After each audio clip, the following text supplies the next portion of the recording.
الاهلي يتأهل اول مجموعة في دور المجموعات، ولكن الاهلي بيتعادل مع الجيش الملكي 0-0 في استاد الرعب استاد القاهرة عشان خاطر يتأهل هو والجيش الملكي. الاهلي 10 نقط والجيش الملكي 9 نقط، ويانج افريكانز يخسروا وما يتأهلوش من دور المجموعات في مباراة معركة ملهاش علاقة بالكورة. الاهلي كان احسن، الاهلي كان بيلعب كورة، الاهلي ضيع فرص، الاهلي افتقد للفينش في كور كتير جدا، ولكن في نقط كتير انت تقف عندها وتقول ان الاهلي ما كانش كويس فيها.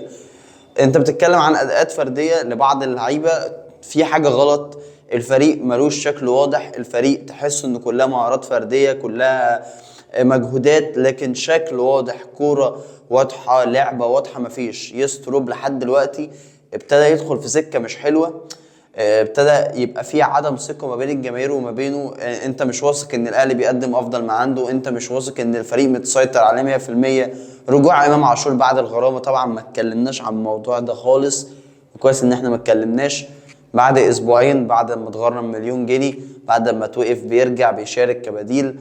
الجماهير ولقطات الازايز والاعتراض على لعيبة الجيش الملكي، ويعني انا شايفها ان احنا كنا بنردها مش اكتر. يعني ما شفتش اعتراضات واضحة او حاجة واضحة حصلت تخلينا نعمل كده، ولكن احنا كنا بنرد اللي حصل في ماتش الذهاب، وده مش صح طبعا.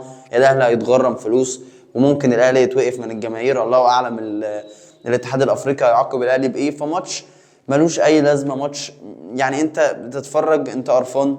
الاهلي لحد دلوقتي اللي بيفتقد لمهاجم صريح من ساعه غياب وسام ابو علي. انت بتتكلم عن اوتاكا، كمش طبعا.